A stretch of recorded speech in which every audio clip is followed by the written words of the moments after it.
আসসালামু আলাইকুম ভাইয়া সবাইকে। ভাইয়া সবার নামটা দিয়ে একটু পরিচয় করিয়ে দিবেন আমাদেরকে। ওয়ালাইকুম সালাম, আমি আনিসুর রহমান। আচ্ছা ভাইয়া। আমি সিদ্ধার্থ কর্মকার। আমি মোহাম্মদ রাজেদ। আচ্ছা ভাইয়ারা তিনজন এখানে, মেইনলি পিসিটা কার? আসলে মেইনলি পিসিটা হচ্ছে আমার। আচ্ছা। ওরা দুজনই হচ্ছে আমার ভালো বন্ধু। আচ্ছা, ওদেরকে নিয়ে আসছি। তিনজনই একদম ফ্রেন্ড না? জি। ভাইয়ারা কি ভার্সিটিতে পড়েন? যে আমরা স্টেট ইউনিভার্সিটি অফ বাংলাদেশে আপাতত পড়াশোনা করতেছি। আচ্ছা আচ্ছা, এই পিসিটার সাথে কি ওটার কোনো কানেকশন আছে জি পড়ালেখা? অবশ্যই। আমরা যেহেতু আর্কিটেকচারের স্টুডেন্ট, আমাদের একটা পিসি অবশ্যই লাগে। আর সেটা মিনিমাম মিড বাজেটের পিসি লাগবেই, কারণ আমরা অনেক সফটওয়্যার ইউজ করি। তো এই জন্য দেখা যায় হাই কনফিগারেশনের একটা পিসি লাগে। আচ্ছা। তো যেহেতু আমি একটা পিসি বিল্ড করেছি, আমার এই জায়গায় কিন্তু গ্রাফিক্স কার্ড এখনো নাই। তো আমার গ্রাফিক্স কার্ড ছাড়া আমি চিন্তা করছি যে 1,40,000-এর আশেপাশে আমি একটা পিসি বিল্ড করব। তো গ্রাফিক্স কার্ডটা আমি আরো 1 বছর বা কিছুদিন পরে নেব। তো এই জন্য আমি এই পিসির যে কনফিগারেশন সবকিছু মিলিয়ে এই পিসিটা আমি চুজ করে আর কি, এই পিসির এগুলা পার্টসগুলো। ভাইয়ারা সবাই কি একই ডিপার্টমেন্টে, একই কিছুর আন্ডারে আছেন সবাই? আমরা সবাই আর্কিটেকচার ডিপার্টমেন্টে। আচ্ছা আচ্ছা। এবং আপনারা চাচ্ছেন যে এখন একটা স্টেবল বিল্ড করে রাখি, 2 বছর পরে হয়তো একটা গ্রাফিক্স কার্ড লাগে, আপডেট করব আরো পরে। আচ্ছা, এই পিসিটা দিয়ে কি আপনাদের পড়ালেখার পাশাপাশি অন্য কোনো প্ল্যান আছে বা কিছু? জি অবশ্যই, আমরা অনেকেই ফ্রিল্যান্সিং করে, অনেকে আপওয়ার্কে কাজ করে।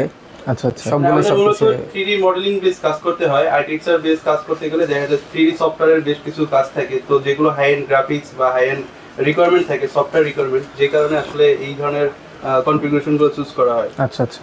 সো ম্যাক্সিমাম ক্ষেত্রে কিন্তু আমাদের ভিউয়ার্সরা দেখে যে যারা এরকম রেঞ্জের পিসি বিল্ড করে ম্যাক্সিমাম ক্ষেত্রে গেমিং এর জন্য বিল্ড করে, বাট আজকে কিন্তু ব্যাপারটা একটু ভিন্নধর্মী। আজকে কিন্তু ক্যারিয়ার বেসড বা প্রোডাক্টিভ বেসড একটা পারপসে ভাইয়ারা পিসিটা বিল্ড করেছে। সো আজকে কিন্তু আমার সাথে আপনার একটু ডিফারেন্ট টেস্টটা করতে পারতেছেন। তো ভাইয়াদের কাছ থেকে এখন জিজ্ঞেস করবো যে ক্রিয়েটাস কম্পিউটারে কেন আসা? আসলে আগে থেকে অনেক আমি পিসি নিয়ে জানছি, অনেক আগে থেকেই প্ল্যান ছিল যে আমি একটা পিসি বিল্ড আপ করবো। তো পিসি আসলে সবার একটা স্বপ্ন, তো এই জন্য আমার আগে থেকে এটাই ছিল। তো আমার ফ্রেন্ডদের মাধ্যমে আরও অনেক কিছু জানতে পারছে, অনেক জায়গায় গেছে। তো আমার ফ্রেন্ড আরও এই শপে আরও অনেক পিসি বিল্ড করছে, আসা অনেক বন্ধু বান্ধব নিয়ে আসা। তো এই জন্য আমার ফ্রেন্ডের পরামর্শে এই শপে আসা। আচ্ছা আচ্ছা। মূলত এন্ড এসে কি আপনারা স্যাটিসফাইড বা কোনো কমপ্লেইন বা এনিথিং আপনাদের একদম অনেস্টলি বলেন? না, এই শপে এসে সবচেয়ে ভালো লাগছে হচ্ছে যে শপের যারা ওনার আছে, ওদের আচার ব্যবহার কথাবার্তা সব কিছুই ভালো লাগছে। এবং প্রোডাক্টস যেগুলো আমার যে কনফিগারেশন ছিল সবগুলোই আমি প্রোডাক্টস এই শপে পেয়েছি। মানে মেইনলি ব্যাপারটা হচ্ছে এখানে একসাথে সবগুলো আমাদের রিকোয়ারমেন্ট যেগুলো ছিল সবগুলো একসাথে এক জায়গায় ফুলফিল হয়েছে আর কি, ব্যাপারটা এরকম। অন্য জায়গায় আমরা কোটেশন করেছি বা দেখার জন্য তো সবাই আসে, তো সেখানে দেখা যায় আমাদের রিকোয়ারমেন্টের যে লিস্টগুলো থাকে সবগুলো আইটেম ওখানে নেই। আচ্ছা, ক্রিয়েটাস কম্পিউটার এসে সব মন মতো পাওয়া গেছে। আচ্ছা আচ্ছা। আরেকটা ব্যাপার হচ্ছে যে যেমন দেখা যায় এখানে আসলে আমি হয়তো কোনো একটা ব্যাপারে জানি না পিসি সম্পর্কে, এখানে যে ডিটেইলসে বোঝানো হয় ব্যাপারগুলো, ইভেন সবগুলো নিয়ে যে একটা সময় দেওয়া হয় একটা কাস্টমারকে, এটা আসলে অনেক ইমপ্রেসিভ একটা ব্যাপার। ঠিক আছে, যেটা সব জায়গায় পাওয়া যায় না। ওইখান থেকে আমরা ভালো ইনফরমেশন পাই, আমরা আরো বেশি শিখতে পারি। এখানে আসে পিসি বিল করলে কিন্তু অনেক কিছু শেখা যায়। যেমন আমি এখন পর্যন্ত এই সব থেকে ট্রাস্টেড হওয়ার কারণে আমি এখন পর্যন্ত আমার ফ্রেন্ড সার্কেল, ইভেন আমার নিজের পিসি, ইভেন আমার ভাই ব্রাদার্স বা অন্য ফ্রেন্ডস যারা থাকে সবাইকে আমি এখানে সাজেস্ট করি। আচ্ছা আচ্ছা। সব দিক ঘোরার পর এখানে আসার পর একটা ব্যাপার লক্ষ্য করা যাচ্ছে যে আমি হই বা যে কেউ হোক, লাস্ট পর্যন্ত বিলটা এখানেই হয়। আচ্ছা আচ্ছা আচ্ছা। তো নিশ্চয়ই এখানে কোনো একটা কিছু আছে, কোনো একটা গুণ তো অবশ্যই থাকা। হ্যাঁ হ্যাঁ, বুঝতে পারছি। সো ভাইয়ারা হচ্ছে এই ভাইয়ার রেফারেন্সে আজকে আমাদের কাছে আসছে এবং আসার পরে ভাইয়ারা একদম কমপ্লিটলি স্যাটিসফাইড। এখানে কিন্তু স্ক্রিপ্টেড কিছুই নাই, আমরা জাস্ট বসছি, জাস্ট হাতে সবাই চা নিয়ে আড্ডা দিতে বসে গেছি। আজকে ভাবলাম দাঁড়ায় না থেকে সবাই গোল হয়ে আড্ডা দিয়ে ব্যাপারগুলো শেয়ার করি। সো এই সাথেই আজকে কথা বলা। সো ভাইয়ারা আর কিছু বলতে চান আমাদের কাস্টমারদেরকে বা যারা ভিডিও দেখতেছে তাদেরকে? হ্যাঁ, আমি একটা ব্যাপার সবাইকে ক্লিয়ার করতে চাই। বর্তমান 2025 আমরা পা দিয়েছি। বর্তমান যুগে আমাদের যে জেনারেশন যে আপডেট হচ্ছে, তাদের যে একটা চিন্তা ভাবনা দেয় বা তাদের যে প্রতিভা, ওইটাকে অন্য লেভেলে নিয়ে যাওয়ার জন্য, নেক্সট জেনারেশনকে একটা কিছু দেওয়ার জন্য আমাদের এখন পিসি একটা হাতিয়ার হিসেবে কাজ করে।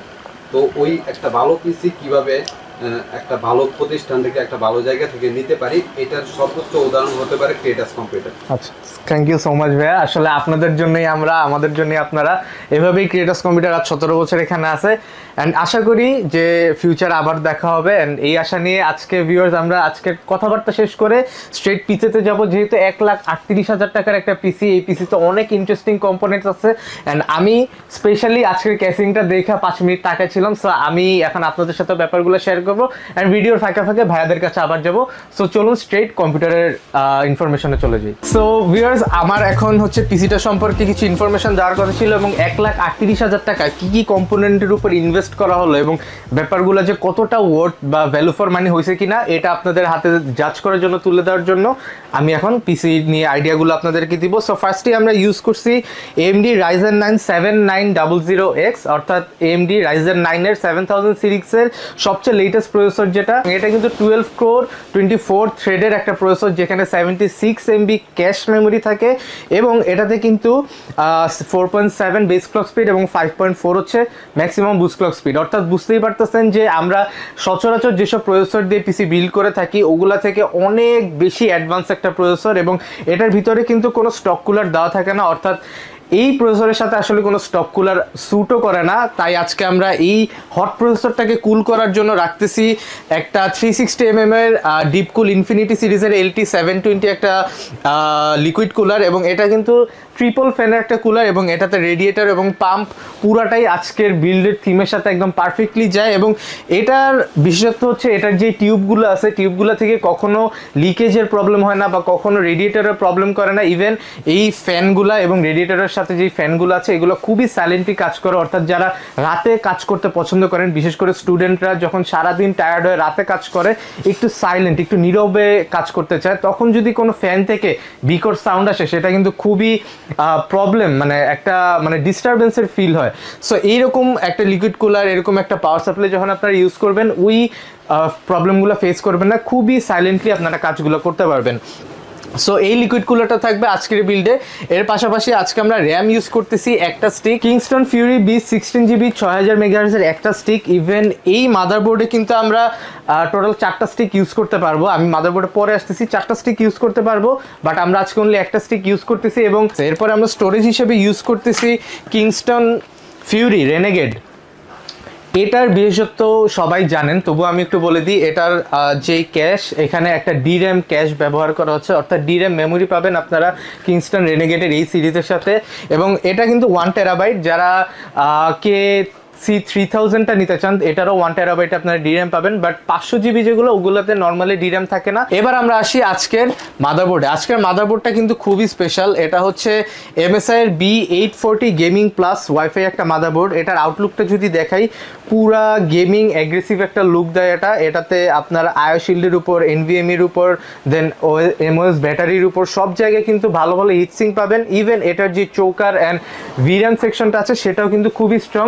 এছাড়া এখানে টোটাল 4টা DDR5 এর র্যাম স্লট এবং 2টা NVMe M.2 এর স্লট আপনারা পেয়ে যাবেন, যেগুলো দুইটাই Gen 4 সাপোর্টেড। 3 ইয়ার্স ওয়ারেন্টি থাকবে এই মাদারবোর্ডটাতে। এরপর আমরা যেই পাওয়ার সাপ্লাইটা ইউজ করবো আজকে, এটা হচ্ছে Antec G750 80+ গোল্ড রেটেড একটা পাওয়ার সাপ্লাই। কোনো গ্রাফিক্স কার্ড নেই আজকের বিল্ডে, বাট পাওয়ার সাপ্লাইটা নেওয়া হয়েছে 750 ওয়াটের। এতেই আপনারা বুঝতে পারতেছেন যে ভাইয়ারা ফিউচারিস্টিক কোনো প্ল্যান মাথায় রেখেই এই বিলটা করেছে। এখন অনেকে কমেন্ট করতে পারেন যে 1 লাখ টাকা, 1,37,000 টাকার বিল কিন্তু কোনো গ্রাফিক্স কার্ড নাই, এই সেই অনেক কমেন্ট করতে পারেন। বাট জিনিসটা কিন্তু ভাইয়ার পুরোটা একদম পার্সোনাল চয়েস, পার্সোনাল প্রেফারেন্স। কারণ ভাইয়ার প্ল্যানই হচ্ছে এখন একটা এমন স্টেবল বিল্ড বানিয়ে রাখার, যেটাতে ফিউচারে একটা গ্রাফিক্স কার্ড লাগাই ফেললে আগামী 5-10 বছর এটাতে কোনো চেঞ্জেস না করলেও হবে। সো এই ধরনের একটা বিল্ড করার জন্য আমরা 750 ওয়াটের একটা পাওয়ার সাপ্লাই নিয়ে নিছি, যাতে ফিউচারে 5000 সিরিজের কোনো গ্রাফিক্স কার্ড অ্যাড করলেও আমাদের পাওয়ার সাপ্লাইটা চেঞ্জ না করা লাগে, এবং প্রত্যেকটা কম্পোনেন্টের সাথে যেন একটা আরেকটাকে কমপ্লিমেন্ট করে, এভাবে পিসিটা সাজানো হয়েছে। তারপর আমরা চলে যাব আজকের মনিটরে। আজকের মনিটরটা অনেক স্পেশাল। মনিটরের বক্সটা দেখে আমার ফার্স্টে একটু অকওয়ার্ড লাগছিল, কারণ মনিটরের বক্স নর্মালি হচ্ছে উপরে লম্বা, সাইডে খাটো হয়, বাট এটা চারোদিকে সমান। তো এই মনিটরটা থাকবে MSI G255PF E2 গেমিং একটা মনিটর, IPS প্যানেল, এটা কিন্তু নর্মাল আইপিএস না, এটা র্যাপিড আইপিএস প্যানেল ইউজ করা হয়েছে এটাতে, এবং 180 হার্জের রিফ্রেশ রেটও আপনারা এখানে পাবেন, 1 মিলি সেকেন্ড এটা রেসপন্স টাইম, বেজেললেস এবং গেমিং লুক। এবং এটা কিন্তু আপনারা G24F যেটা ছিল গিগাবাইটের মনিটর স্ক্রিন যে আপ ডাউন করা যেত, ব্যাখ্যা করা যেত, ওই সব ফিচার কিন্তু আপনারা এখানে পাবেন। এই লুকটা দেখেই কিন্তু আপনারা বুঝতে পারতেছেন। এবং এটা কিন্তু 22 না 25 ইঞ্চের একটা মনিটর। সো আপনারা যে কোনো কাজ, প্রোডাক্টিভ কাজ, গেমিং হোক বা ফ্রিল্যান্সিং এর কাজ হোক, সব কিছু কিন্তু আপনারা খুবই ভালো একটা ভিউইং অ্যাঙ্গেল দিয়ে ইজিলি করতে পারবেন। তারপর আমাদের আজকে একটা মাউস আছে বিল্ডে, এটা হচ্ছে Dario A918X। এটা নর্মাল বা নর্মালের থেকে একটু বেটার, যে এন্ট্রি লেভেলের মাউসগুলো থেকে একটু বেটার যেসব মাউস আছে ওগুলার মধ্যে পড়ে। সো এই মাউসটা থাকবে আজকের বিল্ডে। এছাড়া কোনো কিবোর্ড নাই বা হেডফোন নাই বা অন্য কিছু নাই। কেসিংটা হচ্ছে এনটেকের এবং মডেলটা একটু ভাইয়া যদি বলতেন।